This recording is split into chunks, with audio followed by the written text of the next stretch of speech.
que ponto chegamos? O escritor francês Victor Hugo dizia que nada é mais poderoso do que uma ideia cujo tempo chegou. Talvez o afastamento de um ministro do Supremo, por ser uma ideia inédita, por ser uma ideia tão disruptiva, ainda não tenha amadurecido o suficiente para prosperar. Mas é só questão de tempo. O impeachment de Alexandre de Moraes é inevitável. Por 2 vezes, em um intervalo de 7 meses, multidões foram às ruas protestar contra o ministro. Milhões de brasileiros peticionaram pelo seu afastamento. Quase 200 de parlamentares apoiam publicamente esse remédio constitucional. E a imprensa finalmente perdeu o receio de falar sobre o assunto e de denunciar os excessos do grande censor, para usar a expressão exata da Folha de São Paulo. Sendo o impeachment um processo jurídico-político, é razoável afirmar que a vontade política está em ebulição.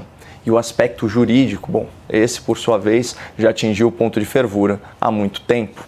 A Lei 1079 elenca os crimes de responsabilidade pelos quais um ministro do Supremo pode ser afastado pelo Senado. Eu selecionei aqui só algumas opções à disposição dos nossos senadores. Artigo 6º, inciso 2, usar de violência ou ameaça contra algum representante da nação para afastá-lo da Câmara a que pertença ou para coagi-lo no modo de exercer seu mandato.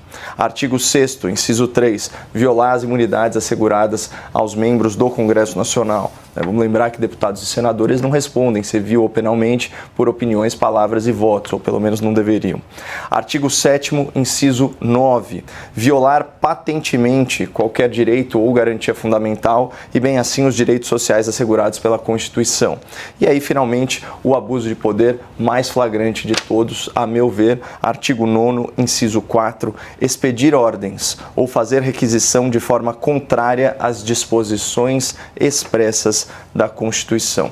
A nossa Constituição veda, por exemplo, a censura prévia. Só dá uma olhada no artigo 5º, incisos 5 e 9 e artigo 220, parágrafo 2º. E o que afirmou a Folha de São Paulo em editorial, aspas, censura promovida por Alexandre de Moraes tem que acabar. O ministro do STF reinstituiu a censura prévia no Brasil, um instrumento inconstitucional e autoritário, e fez isso por meio de ordens secretas. Outro periódico muito tradicional, o Estado de São Paulo, foi na mesma linha.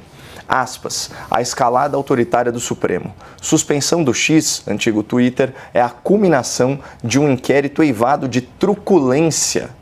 Se quer mesmo defender a democracia, o Supremo deveria reconsiderar esses processos típicos de um estado de exceção.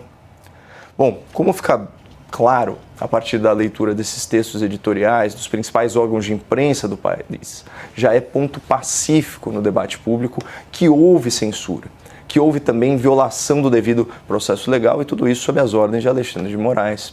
Portanto, seguindo essa lógica, houve crime de responsabilidade e já existe causa jurídica para o afastamento do ministro. A variável aqui, então, é de ordem política e o tempo da política é outro. Mas aí você pode estar se perguntando, bom, se o tempo do impeachment ainda não chegou, de que vale toda essa comoção nas ruas, nas redes, na imprensa, no Congresso? Bom, o Milton Friedman, Nobel de Economia, dizia o seguinte, somente uma crise produz uma mudança real.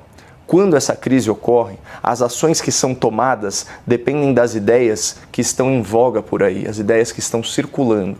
Essa, eu acredito, é nossa função básica, desenvolver alternativas, mantê-las vivas e disponíveis para quando o politicamente impossível se torna politicamente inevitável. Então, pode não ser hoje, pode não ser amanhã, mas um dia, de repente, esse impeachment que agora parece politicamente impossível vai se tornar politicamente inevitável e os autoritários de plantão vão sentir toda a força de uma ideia cujo tempo finalmente chegou.